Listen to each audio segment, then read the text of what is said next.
CUET यानी common university entrance test एक ऐसा एग्जाम जिसने पूरे एडमिशन सिस्टम का गेम ही बदल दिया है। अगर आप क्लास 12th के बाद किसी टॉप यूनिवर्सिटी का सपना देख रहे हो तो ये वीडियो आपके लिए है। पहले हर सेंट्रल यूनिवर्सिटी, स्टेट यूनिवर्सिटी या फिर डीम टू बी यूनिवर्सिटी का अपना अलग अलग एडमिशन प्रोसेस होता था।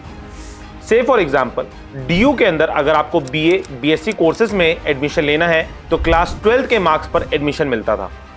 BBA कोर्सेज के लिए आपको DU JET देना पड़ता था और हर यूनिवर्सिटी का अपना एक अलग एंट्रेंस एग्जाम होता था। बट इस सिस्टम में 3 मेजर प्रॉब्लम्स थी। इन सारी प्रॉब्लम्स का सॉल्यूशन बन के निकला CUET, one nation one examination. CUET यानी कॉमन यूनिवर्सिटी एंट्रेंस टेस्ट एक ऐसा एग्जाम जिसने पूरे एडमिशन सिस्टम का गेम ही बदल दिया है। अगर आप क्लास 12th के बाद किसी टॉप यूनिवर्सिटी का सपना देख रहे हो तो ये वीडियो आपके लिए है। पहले हर सेंट्रल यूनिवर्सिटी, स्टेट यूनिवर्सिटी या फिर डीम टू बी यूनिवर्सिटी का अपना अलग अलग एडमिशन प्रोसेस होता था। से फॉर एग्जाम्पल DU के अंदर अगर आपको BA, BSc कोर्सेज में एडमिशन लेना है तो क्लास 12 के मार्क्स पर एडमिशन मिलता था। BBA कोर्सेज के लिए आपको DU JET देना पड़ता था और हर यूनिवर्सिटी का अपना एक अलग एंट्रेंस एग्जाम होता था। बट इस सिस्टम में 3 मेजर प्रॉब्लम्स थी। सबसे पहली, बोर्ड्स बाइसनेस। इंडिया में बहुत सारे बोर्ड्स हैं जैसे कि CBSE, ICSE, UP board, Bihar board और भी बहुत सारे, जिनकी मार्किंग पैटर्न अलग अलग होती हैं। कुछ लीनियंट है, कुछ बहुत ज्यादा डिफिकल्ट मार्किंग करते हैं। इस वजह से कंपटीशन फेयर नहीं होता था। Second problem, multiple forms. Students को हर यूनिवर्सिटी के लिए अलग अलग फॉर्म भरना पड़ता था, कॉस्टली भी होता था और कंफ्यूजिंग भी, और हर एक एग्जामिनेशन के लिए अलग अलग जगह ट्रैवल करना होता था। Third problem, clashing exam dates. कई बार एक ही दिन मल्टीपल एंट्रेंस एग्जाम्स होते थे, स्टूडेंट्स का सिलेक्शन छूट जाता था। इन सारी प्रॉब्लम्स का सॉल्यूशन बन के निकला CUET, one nation one examination. CUET introduce हुआ 2022 के अंदर। 2026 में इसका 5th एडिशन कंडक्ट होगा।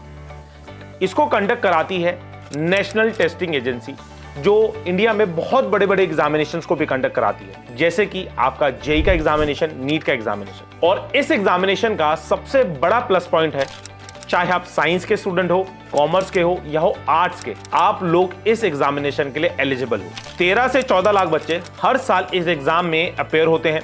कंपटीशन बहुत ज्यादा जबरदस्त होता है।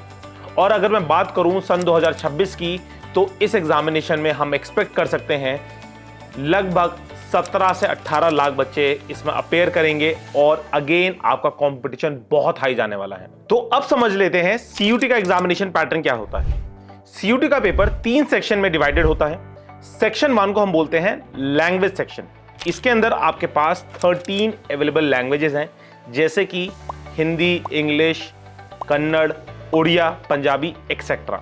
इनमें से आपको कोई भी एक चूज करनी होती है। बेसिकली इनमें से क्वेश्चंस आपसे वोकैबुलरी, ग्रामर या फिर रीडिंग कॉम्प्रिहेंशन से पूछे जाते हैं।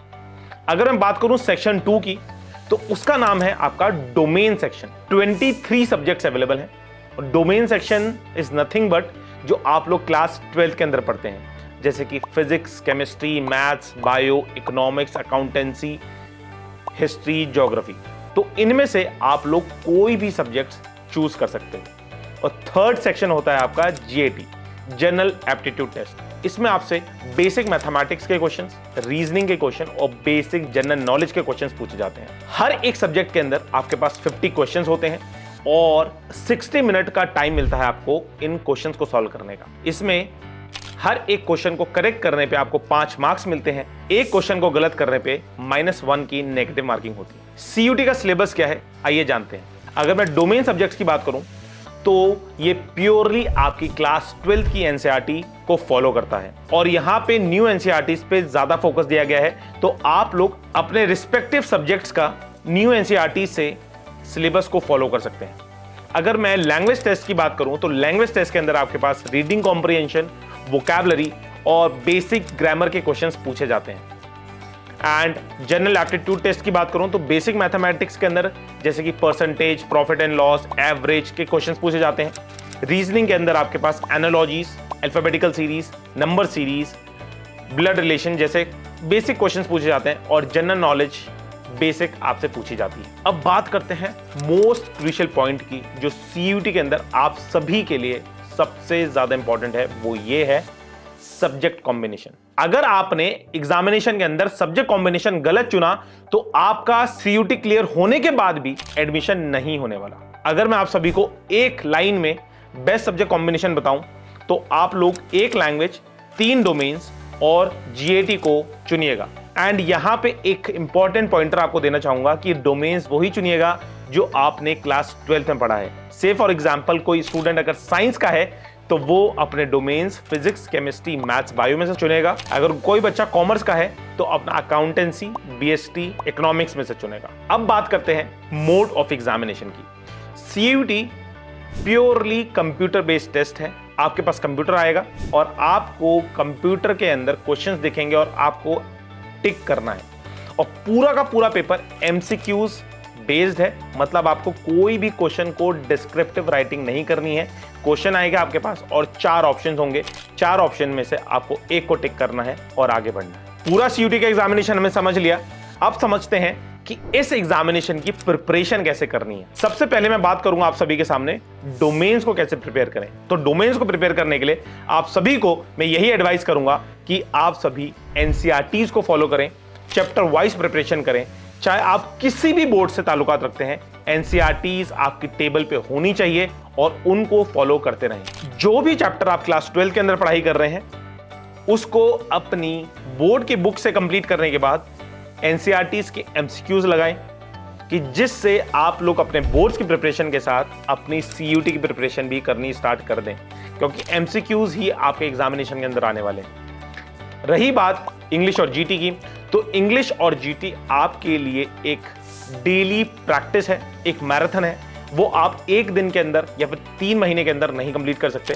उसको अभी से ही अपनी प्रिपरेशन के साथ इंडल्ज करें, कि जिससे आप लोग इंग्लिश और जीएटी के अंदर अच्छे मार्क्स लेके आ पाए। नेवरदलेस आप सभी को पीवाईक्यूज भी सॉल्व करने हैं, कि जिससे आप लोग सीयूटी के पैटर्न को समझ पाएं और उसी के अकॉर्डिंगली अपनी प्रिपरेशन कर पाएं। And last point is the most important point, जहां पे 90% बच्चे गलती करते हैं कि मॉक टेस्ट नहीं लगाते। लास्ट मोमेंट तक भी वो मॉक टेस्ट लगाने से बचते हैं। तो आप लोग अपना सिलेबस जितनी जल्दी खत्म करेंगे तो उतना ज्यादा टाइम मिलेगा आप सभी को मॉक टेस्ट लगाने का, और आप लोग अपना स्कोर को अच्छे से इंप्रूव कर पाएंगे। तो आप अपनी प्रिपरेशन को स्टार्ट करें, क्योंकि सीयूटी एक रियलिटी है, you have to accept it. CUET वाला का एक ही मिशन है, आप सभी को आपकी ड्रीम यूनिवर्सिटी तक पहुंचाना है बिना किसी कंफ्यूजन के। Let's make your CUET journey smooth and successful. अगर आपको कोई भी डाउट है सीयूटी से related, do leave a comment in the comment box and हम आपको उसके लिए जरूर हेल्प करेंगे। And again in the last I must say, start your CUET preparation as soon as possible, क्योंकि जितनी जल्दी आप लोग स्टार्ट करेंगे उतनी जल्दी आप लोग अपना सिलेबस कंप्लीट करेंगे एंड आप सभी अपने ड्रीम यूनिवर्सिटी तक पहुंच रहे होंगे। All the best.